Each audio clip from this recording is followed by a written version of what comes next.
Hey, welcome to the Small Business Made Simple podcast, brought to you by socialmediaandmarketing.com.au. Being in business is never easy, but it can be simple, or at least simpler. Join me, your host Jen Donovan, every week where we focus on marketing, social media, and working towards simplifying your business.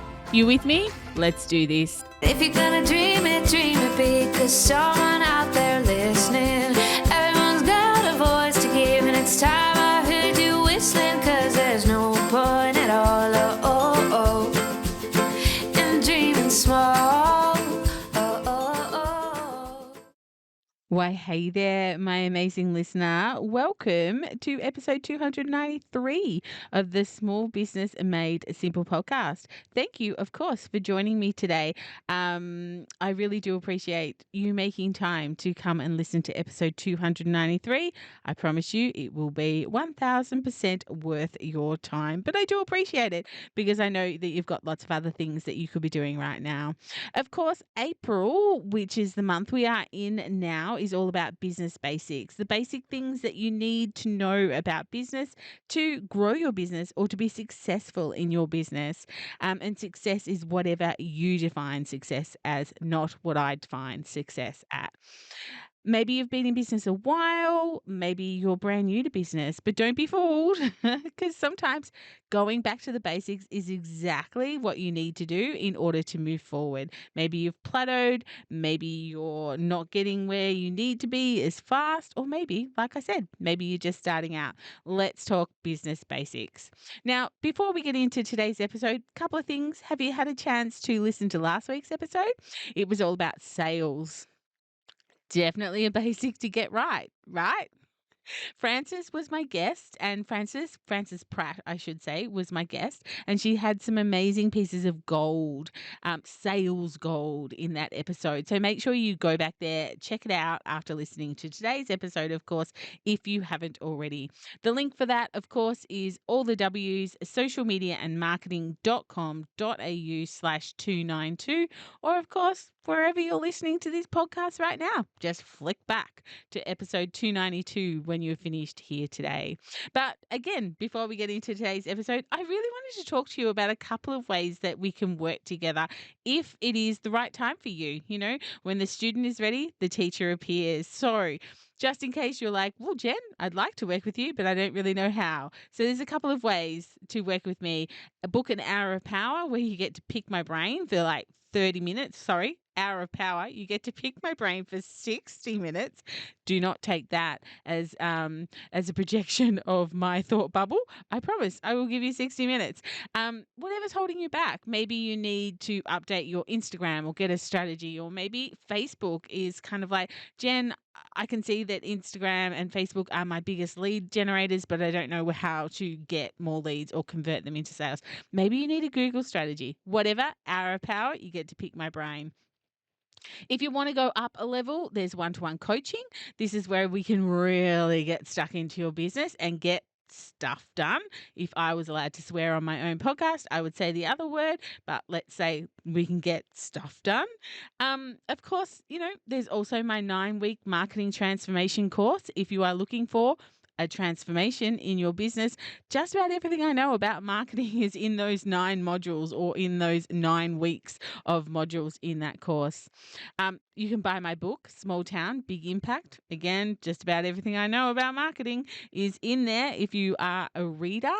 And of course, you can buy it on the Kindle version as well. On Amazon and Booktopia and lots of different places. But if you buy it from my website, you get a nice little surprise as well from me. And lastly, sorry to hold you up, but lastly, this is a bit of a secret I've been keeping under my hat, is I'm doing a LinkedIn retreat. Yep, you heard right. I am going to embrace my favorite social media platform, LinkedIn, and Jules Brooke and I are running a LinkedIn retreat in Daylesford in Victoria in August. All of those things are going to be on my website at socialmediaandmarketing.com.au. Or, of course, just sing out, DM me, email me, give me a call, whatever you would like to do. And we can have a bit of a chat because I'd love a chance to work with you because you're an action taker. And I know that because you are listening to an action taking podcast. Anyway, that is enough about me. Let's talk about my amazing guest today because, again, April is about business basics and I've got Dave Jennings on my podcast. Now, I've known Dave for many years, and for the last couple, we have collaborated on the Big Small Business Survey, which I'm sure you are all quite aware of that survey that I've been doing the last couple of years. But I actually knew Dave quite some years ago when he was the SEO SEO guy. He was probably a bit of a god as well in Melbourne. So that goes way back. But today his business is called Systemology and he literally wrote the book on systems. He is all about systems to the point where he actually systemized himself out of his SEO business and now helps small business owners up level their systems so that they can have exponential growth and success in their business. He is, in his own words, a systems devotee. And I'm sure that you are going to get so much out of this. I can't wait for you to have a listen to this one. He's amazing. You'll see. Here's my chat with Dave. Dave, I'm so excited to have you on the podcast today. Thank you so much for joining us. Hey, Jen, an absolute pleasure. I've been looking forward to it too. Yeah, no, it's great. So systems and processes is something that I have to admit I fall down dramatically with in my business. So I'm always interested to talk to an expert about those things. But for my amazing listener who may not have come across you or would like to learn more about you, can you tell us a little bit about who you are and what you do? Yes, so I wrote a book called Systemology, and the whole premise behind it is to help solopreneurs and small business owners get out of doing the day-to-day, to build process and structure around them so they can step back and, as Michael Gerber talks about, work on the business rather than in the business. So I've been doing it now for probably about 8 years. Started off doing some solo consulting, and then it's really progressed over time. I built out some software that helps with the implementation of some of the ideas that we talk about. Off the back of the book, I have built a network of certified systemologists who work with business owners to help them deploy some of the ideas. And we run programs and things like that to try and go deeper on some of the concepts that we talk about. Yeah, okay. That sounds really interesting. Who would have thought that there's just so much to do when you're talking about systems and processes in business? I do, for my listener, so Dave and I do the Big Small Business Survey together, but I do actually remember you from years ago was it Melbourne SEO or something like that? I remember. Yeah, I remember Dave Jennings, because your surname is such an unusual spelling. I do remember having to type that a few times. So, yeah, so you've been around in small business for a long time. Yeah, in the digital agency, I feel that's where I cut my teeth. And while I appreciated systems and processes, I wasn't applying it for a long time in that digital agency, and I was the guy. Everything came back to me. I was the lead generator, I was the salesperson, I was customer service, I was helping the staff when they got stuck, or the freelancer that I was working with. Like, I was just that center cog. And I had a bit of a wake-up call when we found out we were pregnant, and I thought, I got to change something. Otherwise, I'm going to be that dad who's working 80-hour weeks and missing their kids grow up. So that really was a big part of my journey and that turning point, which turned me into a systems devotee as I kind of went through the process of building a business that works without me.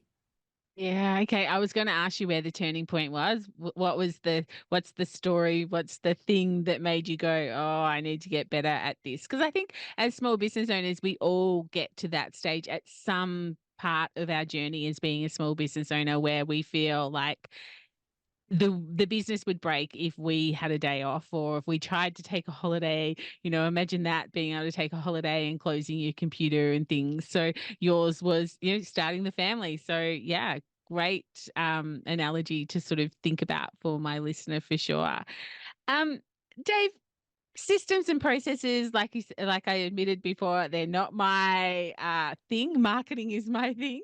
Systems and processes aren't. But for my small business owner who's listening, where do they even start thinking about systems and processes, and what are maybe two or three that they should be having in place no matter where they are in their journey as being a business owner? Whenever I get someone started, I think about what is the purpose of the business, and you're looking to deliver a product or service through to your primary client, your target audience. So, and ideally, you would love to be able to deliver that without any sort of key person dependency.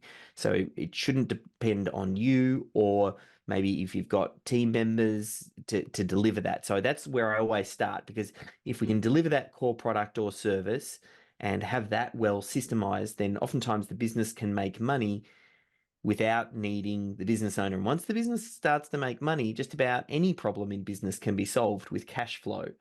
So Hmm. the exercise that people start with is we map the linear journey that the prospect, and once they convert into a client, and the business goes through to deliver that product or service. So you think about how, and it starts effectively with marketing. We start off thinking about, well,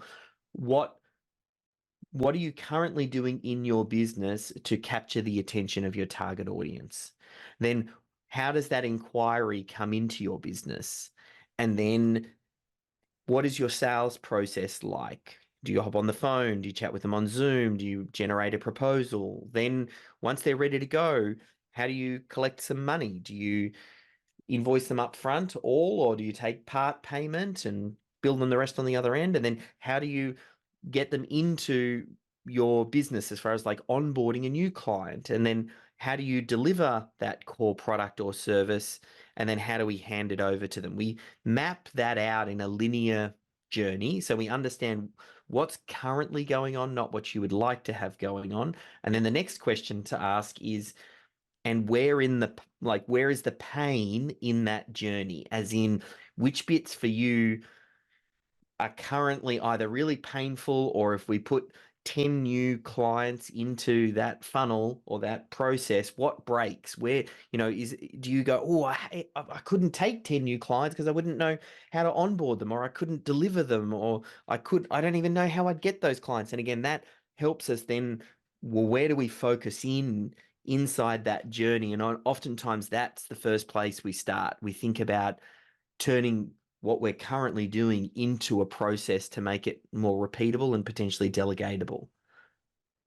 Okay. So the people are obviously, the small business owners already doing this. It's already inside their head. So is that basically what you're trying to do, is get the information out of their head that they're already doing and finding where the leaks are, and then creating a process that's kind of a simple and repeatable? Well, I guess it doesn't have to be simple. Mm, Some processes could be complicated, but it's repeatable by anyone potentially yeah. with the right training. A lot of businesses, they just struggle with repeatability. You don't even need to be world class. Like McDonald's doesn't make the best hamburger, they just make the same hamburger consistently. Most small businesses, they can't do that level of consistency because they're so dependent on someone or something. So I always start off by saying, just capture what you're currently doing, not what you would like to be doing, because you can get tremendous wins just by making something repeatable. Also, another thing to keep in mind is, just because you might not systemize it doesn't mean it's going to magically stop happening, because your business is kind of already working. All we're looking at doing is finding the key pieces, chiseling that piece out, and really going, well, what are we currently doing, and let's making it repeatable, which is the step before you can actually start to delegate it. And that's a little bit about what makes my methodology different from a lot of the other process improvement methodologies like Lean and Six Sigma. Systemology is not a process improvement methodology. The process improvement I Okay. see happens later. First, you want process capture. You have to figure out what you're currently doing, even if it's not the best. As I said, just making it repeatable and delegatable is a huge win for small business. And then your thinking was right. Once you capture what you're doing, as part of that capturing process, and whoever's doing it, we'll talk about, whether you get a VA or someone on your team to help do that. As they're learning that process, certain parts of it, they can go, oh, I can do that for you, or let's take that off your plate. And that then frees you up to work on higher value tasks. Okay. So when you talk about, you've mentioned the word capture a couple of times and talking about, creating something that's linear. What does that even look like? Are we recording videos? Are we pen and paper? Have we got a system in place like an Excel spreadsheet that helps? Like, what does capture actually look like Mm. for someone who is like, okay, I need to create a system around X, Y, or Z? Mm. So step one is we identify, well, what are the first 5 or 10 systems we want to capture? And oftentimes I'll do that on just an A4 bit of paper, and we map it out in a linear journey, just so like very high level. Then step number 2 is we think about where the knowledge in the team already exists, who already knows how to do those tasks. And that will happen on a spreadsheet, just like you're talking about. And we start to add a little bit more detail in, where we start to go, well, if we wrote Facebook as one of our attention getting methods, well, as we kind of move down the process, we need to get clearer as to, well, what does that mean? There's so many moving parts in Facebook, and we need an 80-20. Like, what is the main thing we're doing on Facebook? Well, maybe it's putting a daily post up. Okay, well, that might become the system that we're going to capture. Now, capturing, for the first time, 9 times out of 10, it's just recording what you're doing. It might be a Loom or a Zoom, and you're just screen recording. If it's live in the field, like we work with a lot of offline businesses, they might put a GoPro on, or they might record something on their phone. Oftentimes, just recording yourself doing the task in the moment is a great first step. And then we kind of then start to move into, once you've got the videos, and that first part we just talked through could live on a spreadsheet. Then once you've got the recording, you then start to take the next steps, which is then we get that recording transcribed, and then we feed it into ChatGPT, and we ask ChatGPT to pull out the key steps. And then that will get saved into either some sort of systems management software or a Google Doc or something, where you then have the process, which is a combination of the video and then the bullet points of the steps that you've extracted from that video. Yeah, okay. You just mentioned, sorry, you just twigged a question as you were talking there. ChatGPT and AI. How can a small business owner be using new technologies that are emerging to make this stuff simpler for them, or to start getting the recordings that they need? Because I think that is the process that people need to go through, is that, I do things every single day and I repeat things every single day, but to spend that extra potential half an hour actually screen recording it and writing notes and that sort of thing, it becomes a one-day activity. Yeah. So, well, I suppose when the pain gets great enough, it becomes an urgent activity, which is, generally what happens. But how can AI, or how can Mm. programs like ChatGPT help make this a little bit easier for a small business owner who's already busy? Mm-mm.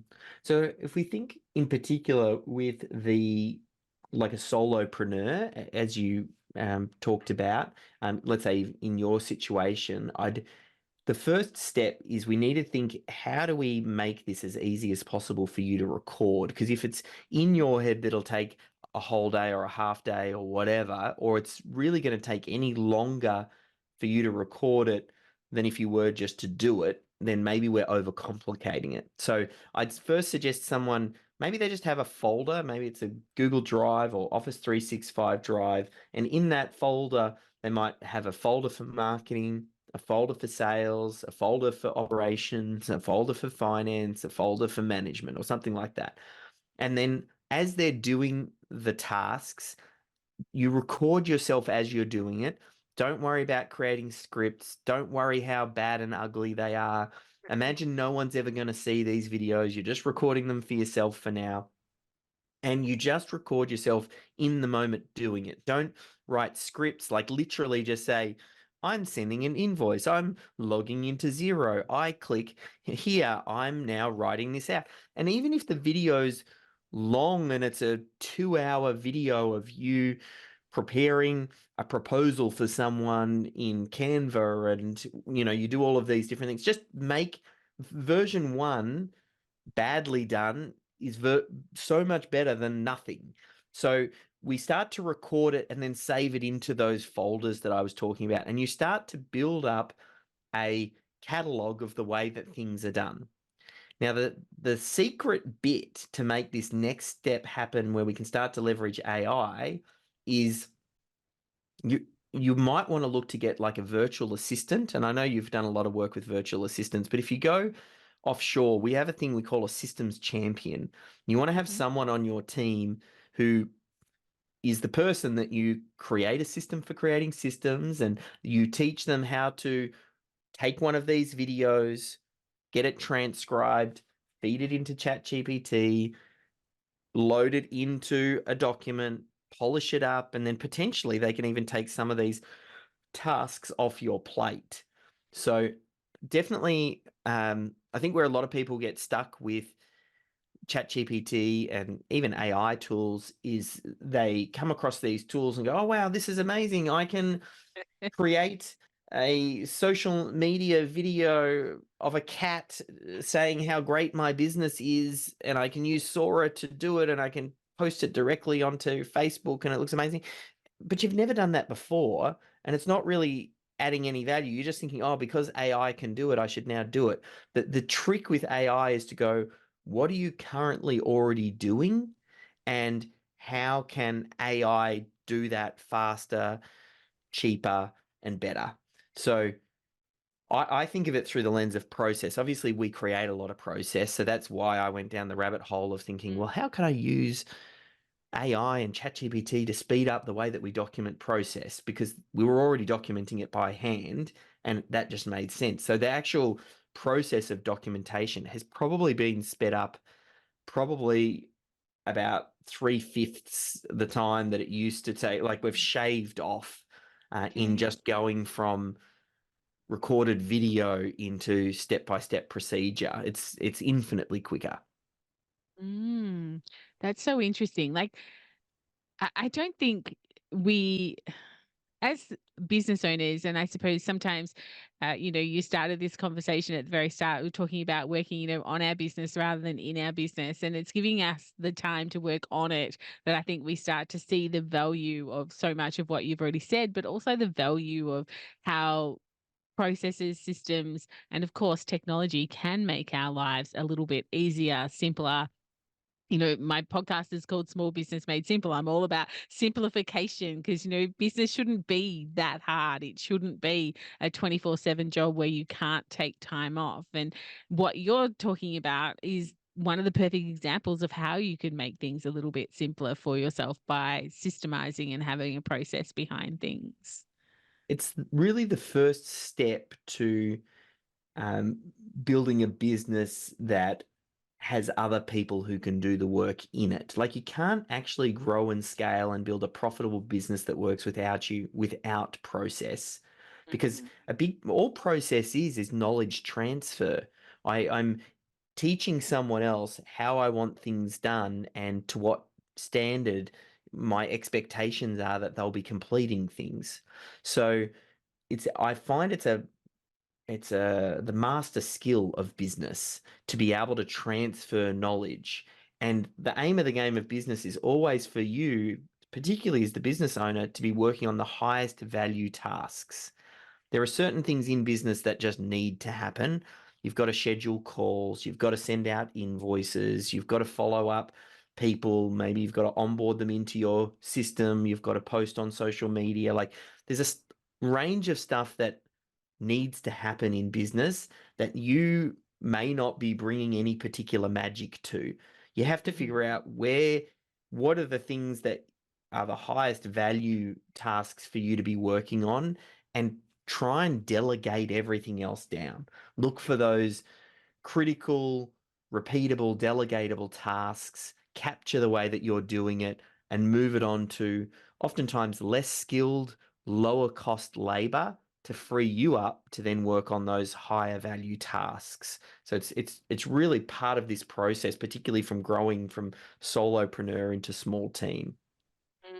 Yeah, but I think when I started in marketing and started in small business, we used to call those the $10 an hour tasks. Yeah, Don't do the yeah, $10 an hour task. Unfortunately, now it's probably the $80 an hour yeah, task that's right. because of inflation. But it is kind of like, okay, so what tasks can you basically delegate on? And having a system or process or a SOP that follows that um, saves the headache for you as well.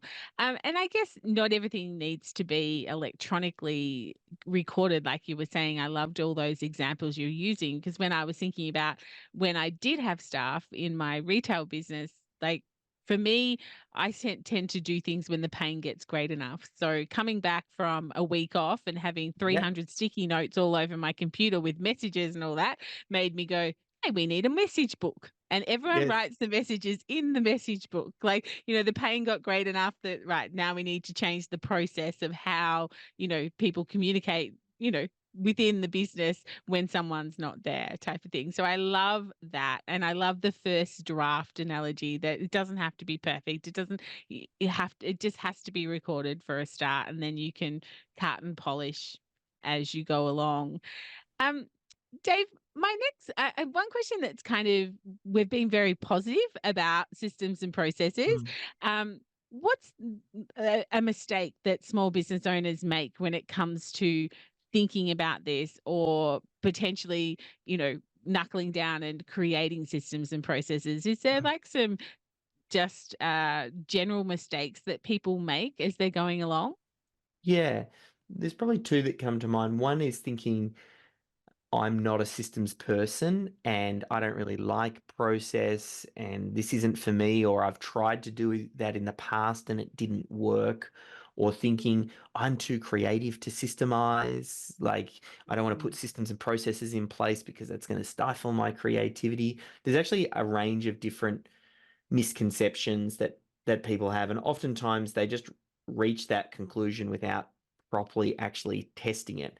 The reality is, as I said, certain things in your business need to happen and they just need to happen, and having systems and process and structure in place frees you up to be more creative because you don't need to think about little things. I remember I used to, in that digital agency I had a videographer, and I remember he called me on the shoot once, and I remember hopping in the car. We were driving out to Broadmeadows, and we probably spent 45 minutes in the car discussing, oh, do we have a spare battery? Did I send an email to the client to remind them not to wear a checkered shirt? Oh, did we, pack that extra extension cable?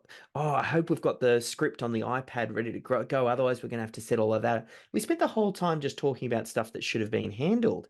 And then at the end of that, I said to him, we need a pre-shoot checklist that we do at the studio before we leave. We got that in place, and about 12 months later, I remember going on another shoot with him, and the discussion we had in the car, it was worlds apart.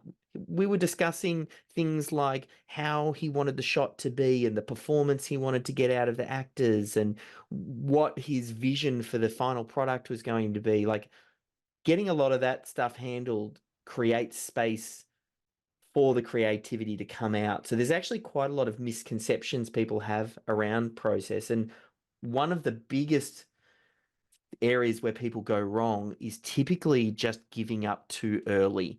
As in, you put one system or two systems or a handful of systems in place, the small 5 minutes here that you save, 10 minutes there, like systems have a cumulative effect. So systems stack on top of each other. And if you just give it a go for 3 months and go, oh, I tried that and my team didn't follow the process, that didn't work for us, and you just give up, you don't get all of the reward, which happens over the hump. You have to build up a certain amount of systems. You have to get your team involved and excited, and you have to get some momentum. Then it starts to pay off. And then you look back and go, I can't imagine doing anything any other way. Like the systems are the way. There is no other way to build a profitable business that works without you. So you might as well embrace it now. Otherwise, you're just delaying the inevitable, or you're forever going to be trained to your business. Yeah, yeah. They're very, very wise words. I know you know they're wise words, but my listener might need to press back a couple of seconds or a couple of 30-second lots to rehear that, because I think, and even if you don't want to scale, like I know that I get some objections when we talk about scaling a business. Maybe you don't want to scale, but maybe you'd like 3 months off every year, and have the business still generating money or something like that. It doesn't, not everyone wants to, get a staff of 20 people and move through the world like that. And I get that. But what you're saying will work whether you're a solopreneur like me or whether you've got a team that you need a system and process for. Yeah, processes, I think, fundamental. Like it's just about capturing the way that you like things done. And even like you said, I often talk about building a business that is saleable or a business that someone might want to buy. That might not necessarily mean that you do sell, but you also never know what's going to happen around the corner. Something might happen that changes your circumstance, and there is no downside to building a business that someone might want to buy, because a business that someone might want to buy removes key person dependency. They're more valuable. It means that someone else can step in. It means if you do want to take your 3 months off to have a holiday, that you can have another team member step in. And I feel like every business owner deserves to have a guilt-free holiday. Most business owners don't actually know what it means to have a holiday because they're checking their emails, they're following up with Jenny to make sure that invoice went out. They're on 24/7. And then oftentimes what ends up happening is you have a job at a business that you own. Yeah. You don't actually really own a business. You own a job. And that's okay, but let's call a spade a spade. If you want to be a business owner, a business needs to be able to continue to operate without key person dependency. Yeah. Yeah.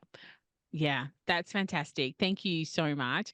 Dave, this has been such a great conversation around systems and processes. A couple of questions just to finish up. I've said systems and processes a couple of times. Are those the same thing, or is there a difference between a system and a process?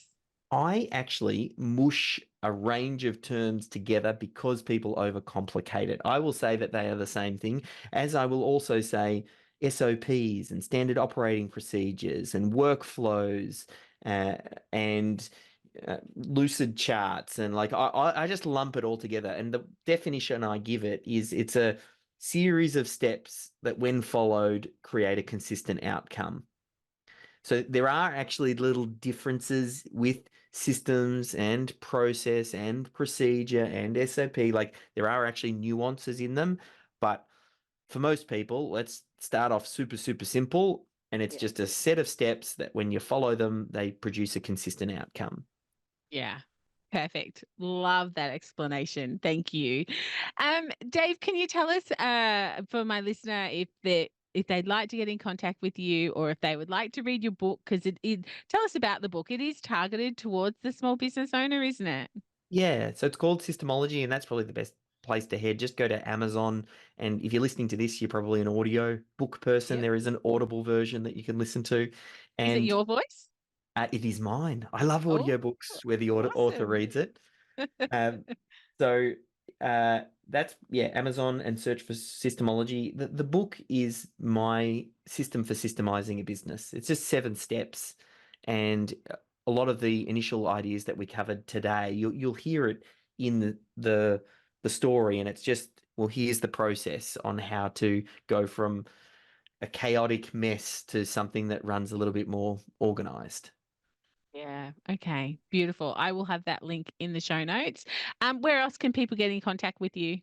Yeah, they can also head to just systemology.com, and we've got a YouTube channel and different resources to help you get started if you want to go a little bit deeper. Start with the Yep. book, and then, if that grabs your interest, then follow the rabbit hole.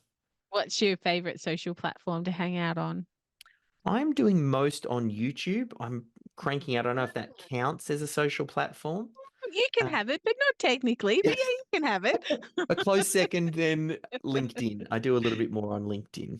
Yeah, great. Okay, beautiful. I will have those links in the show notes. Dave, it's been so good to have you on the podcast at long last. Thank you so much for all your pearls of wisdom, and can't wait to have you on again one day.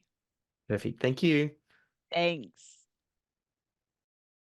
So, did you enjoy that? I really hope that you enjoyed that. I did admit a couple of times already that systems are not my thing. They're not the thing that lights me up. I get the value of them, and I'm trying really hard to be better at systems in my business. But marketing lights me up just like systems lights Dave up. So, I definitely want to be better at them, but again, I just need to make them a priority in my business, of course. And because I haven't made them priority in my business in the past, I've actually paid the price for that. So Dave has been very influential in getting me over that hump of realizing the price I'm paying for not systemizing my business. I do have lots of processes documented, of course, but I've got a lot more to go. How about you? What do systems look like in your business? I would love to know. What did you take away from today's chat with Dave? Send me an email, send me a DM, get in contact with Dave Jennings and say, hey, Dave, I heard you on Jen's podcast. I thought A, B, C, and D, or I have this question for you. Dave would love that, I'm sure, and I would love that as well. Of course, as I mentioned, the links for Dave are, of course, in the show notes. I'm just going to say, though, just in case you have a pen and paper, Jennings, which is David's surname, is spelt differently. So it's spelt Jeyns. So it's slightly different. So yeah, if you're looking up Dave Jennings or David Jennings on LinkedIn or in the socials, you do have to spell it the correct way. Anyway, my amazing listener, that is it for episode 293. I hope you found this episode particularly valuable. We are almost at the end of April, so I have a couple of more business basics podcasts for you to listen into, but then we're on to our next theme, which is going to be all around sales. So fancy that. Let's talk about getting better at sales. If you have a friend who might like to listen to this podcast, I would absolutely love for you to share this with them or take a screenshot of you listening and share it on your socials.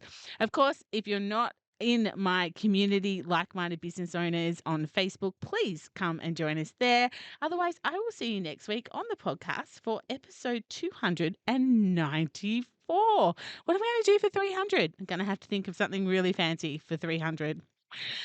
Of course, if we aren't social on social, please come and find me there. You'll find me, Jen Donovan, on just about all the platforms. But whatever you do, remember, my small business peep, as my opening song says, there is no point in dreaming small. No time like the present. Tell it like you feel it, say it proud, be true, and let us see you for the star that you are. No point in dreaming small. I would like to acknowledge the traditional custodians of the land, the Yorta Yorta people, on which I record this podcast and conduct my business today, and pay my respects to their elders, past and present. I extend this respect to the Aboriginal and Torres Strait Islander people here with us today as well.